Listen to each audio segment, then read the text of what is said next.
बोल सियापति रामचंद्र की, पवन सुत हनुमान की, उमापति महादेव की, बोलो जी भाई सब संतन की, सनातन हिंदू धर्म की, गोमाता की, भारत माता की, छत्रपति शिवाजी महाराज की, धर्मवीर छत्रपति संभाजी महाराज की।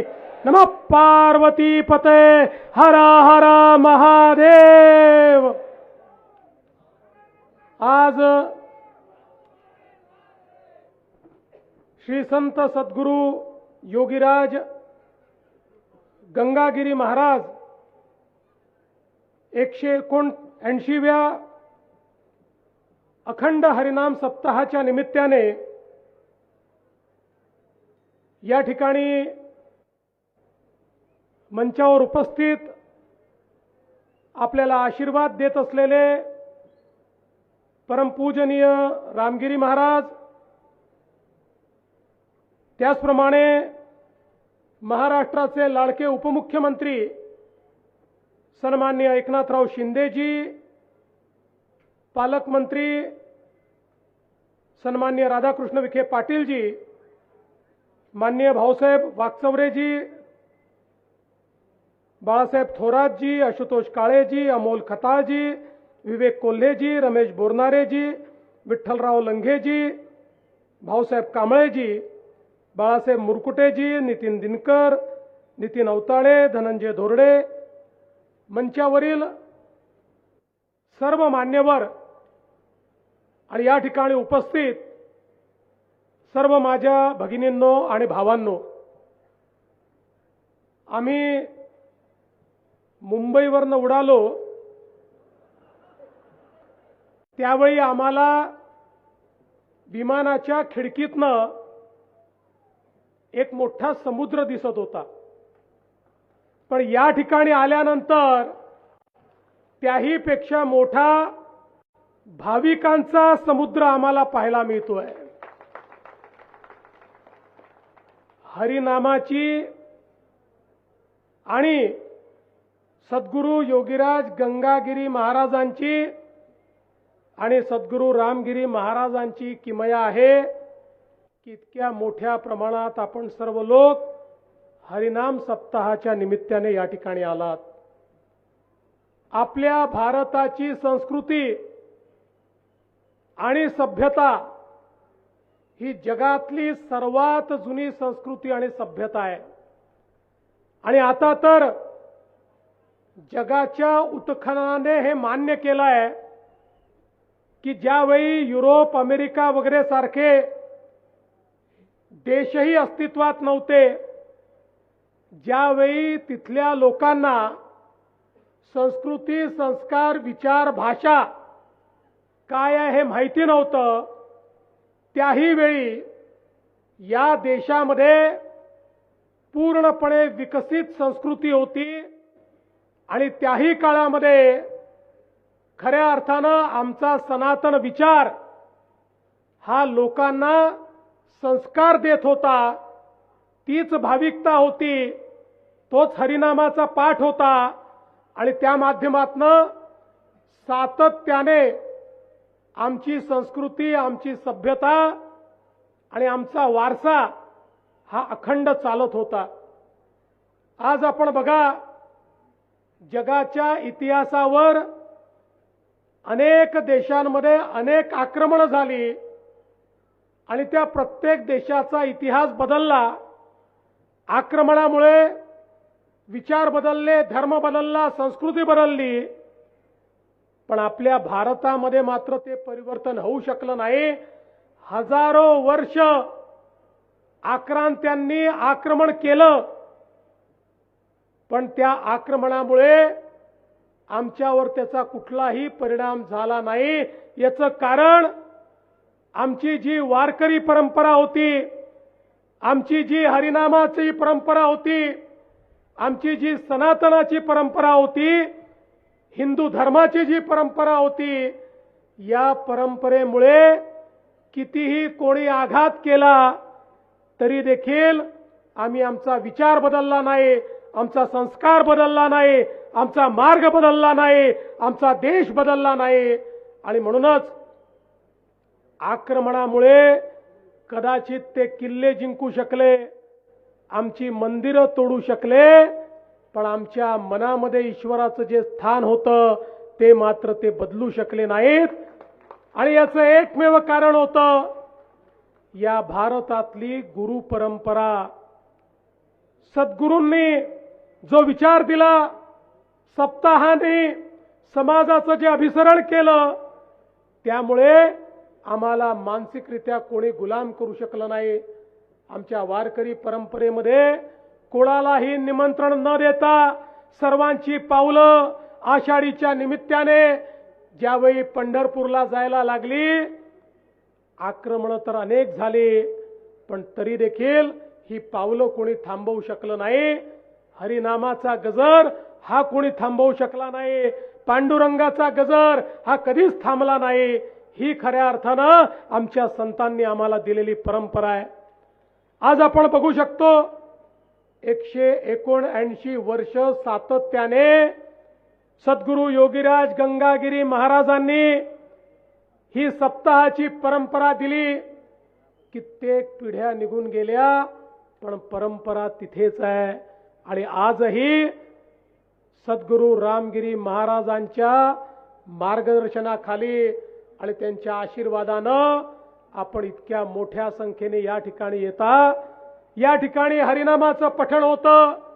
हरिनामाचं पठण याकरता महत्वाचं आहे, ज्ञानेश्वर माऊलींपासनं तर जगद्गुरु तुकाराम महाराजांपर्यंत आपल्याला सांगितलं की हरिनामच असं आहे की जे आपल्या दुःखाचं हरण करू शकतं. आणि म्हणून हरिनामाचा या ठिकाणी संकीर्तन केलं पाहिजे.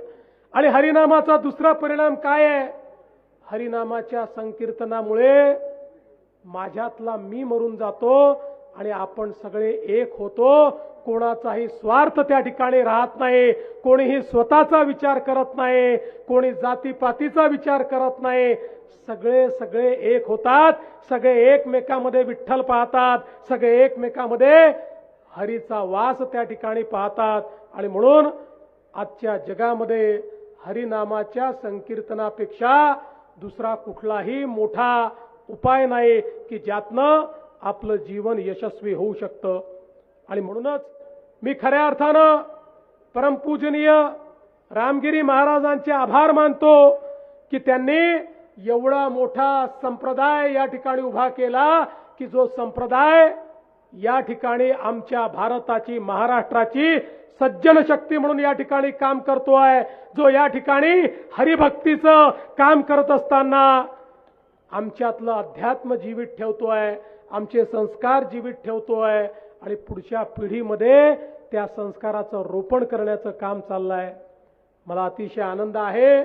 मागच्या काळामध्ये आपल्या सरकारने निर्णय घेतला होता, सरला बेटावर ज्या ठिकाणी खऱ्या अर्थानं अध्यात्माचा त्या ठिकाणी वास आहे, ज्या ठिकाणून विचाराची प्रेरणा आपल्या सगळ्यांना भेटते, त्या सरला बेटावर वेगवेगळ्या प्रकारे विकास करण्याचा आराखडा आपण तयार केला. त्याचं काम देखील सुरू केलं. तिथला अतिशय चांगला हॉल झाला. रस्त्यांची कामं आता त्या ठिकाणी मोठ्या प्रमाणात पूर संरक्षणाची कामं आपण करतो. आणि पुढच्या काळामध्ये हा संपूर्ण विकास आराखडा झाल्यानंतर अतिशय सुंदर अशा पद्धतीनं हे जे आमचं सरला बेट आहे हे संपूर्ण महाराष्ट्रातनं येणाऱ्या भाविकांकरता एक अतिशय ऊर्जेचं केंद्र असेल.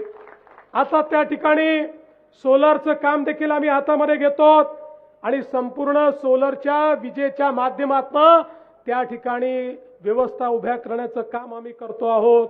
आणि मी विश्वासानं सांगतो की सद्गुरू रामगिरी महाराजांच्या आशीर्वादानं आपल्या महाराष्ट्रातलं एक प्रमुख तीर्थस्थळ म्हणून सरला बेटाचा विकास त्या ठिकाणी केल्याशिवाय आपलं सरकार थांबणार नाही. मला या निमित्ताने हे देखील सांगायचं आहे की खऱ्या अर्थानं मगाशी शिंदे साहेबांनी सांगितलंय, खरं आहे, आमच्या पाठीशी देखील आध्यात्मिक शक्ती उभी होती, सज्जन शक्ती उभी होती. आणि म्हणूनच या महाराष्ट्रामध्ये हा विजय आम्हाला मिळाला। आणि म्हणून शेतकरी असतील, वारकरी असतील, शेतमजूर असतील, गरीब असतील, दलित असतील, आदिवासी असतील, अशा सगळ्यांना सोबत घेऊन या महाराष्ट्राचा कारभार करण्याचा प्रयत्न आम्ही करतोय। आणि मला सांगताना आनंद वाटतो की आमच्या शेतकऱ्यांना आम्ही जो शब्द दिला होता तो शब्द पूर्ण करत या ठिकाणी कर्जमाफीची केवळ घोषणा नाही तर कालपर्यंत 12.5 लाख शेतकऱ्यांच्या खात्यामध्ये पैसे देखील आम्ही पोहोचवले। दर 15 दिवसांनी नवीन यादी तयार करून त्यांच्या खात्यामध्ये पैसे आम्ही पोहोचवतो। 56 लाख शेतकऱ्यांना कर्जमाफी देण्याचा हा उपक्रम आता आपण सुरू केलेला आहे आणि शेतकऱ्यांच्या पाठीशी आपलं सरकार उभं आहे। मला आनंद आहे की आपल्या सरकारने शेतकऱ्यांना त्या ठिकाणी मोफत वीज देण्याचा निर्णय केला। आज शेतकऱ्यांना मोफत वीज आपण देतो आणि त्यासोबत आपण निर्धार केला होता की शेतकऱ्यांना दिवसाच 365 दिवस वीज मिळाली पाहिजे। 75% शेतकऱ्यांना दिवसा 8 तास वीज आपण देतोय। हळूहळू 100% शेतकऱ्यांना देऊ आणि त्यानंतर शेतकऱ्यांना 12 तास 365 दिवस मोफत वीज देण्याचा निर्णय देखील आपण घेतलेला आहे।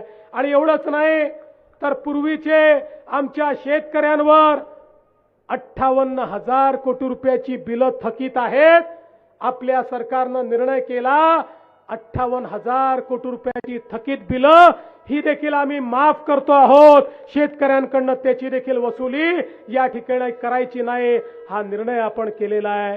कारण आमचा बळीराजा आमचा शेतकरी हा खऱ्या अर्थानं आमच्या केवळ ग्रामीण भागाचा नाही तर आमच्या अर्थव्यवस्थेचा कणा आहे आणि तोच खऱ्या अर्थानं अशा प्रकारच्या आमच्या हरिनामाच्या माध्यमातनं आमच्या सप्ताहाच्या माध्यमातनं आपल्या आध्यात्मिक शक्तीला जागृत ठेवतो आणि त्यामुळेच आमचे संस्कार आमच्या परंपरा या चांगल्या पद्धतीनं या ठिकाणी चाललेल्या आहेत। मी या निमित्ताने आपल्या सर्वांना आश्वस्त करतो, शिंदे साहेबांनी देखील या ठिकाणी सांगितलेलं आहे, काही लोक आमचे सद्गुरू रामगिरी महाराजांकडे ही धमक्या पाठवतात। त्यांना मी सांगून देऊ इच्छितो अशा प्रकारे धमकी देण्याचं काम कोणी केलं तर त्याला नेस्तनाबूत करून टाकू। आम्ही केसाला देखील धक्का लागू देणार नाही, केसालाही धक्का लागू देणार नाही, लक्षात ठेवा। आणि खऱ्या अर्थानं आपल्या सगळ्यांचं पाठबळ आपले आशीर्वाद जर आमच्या पाठीशी आहे तर मला या निमित्ताने निश्चितपणे असं वाटतं हा जो सन्मार्ग आपण सगळ्यांनी स्वीकारलेला आहे या सन्मार्गावरनं चालण्यापासून आपल्याला कोणीही थांबवू शकणार नाही हा विश्वास व्यक्त करतो। आणि हा आशीर्वाद घेण्याकरता काल्याचं कीर्तन या ठिकाणी आहे आणि त्यानंतर प्रसाद आहे, तो प्रसाद ग्रहण करण्याकरता या ठिकाणी आपण सगळे लोक उपस्थित झालेलो आहोत। या आनंद सोहळ्यामध्ये आम्हालाही सहभागी करून घेतलं त्याबद्दल आपले मनापासून आभार मानतो आणि माझे 2 शब्द संपवतो। धन्यवाद। जय हिंद, जय महाराष्ट्र, रामकृष्ण हरी।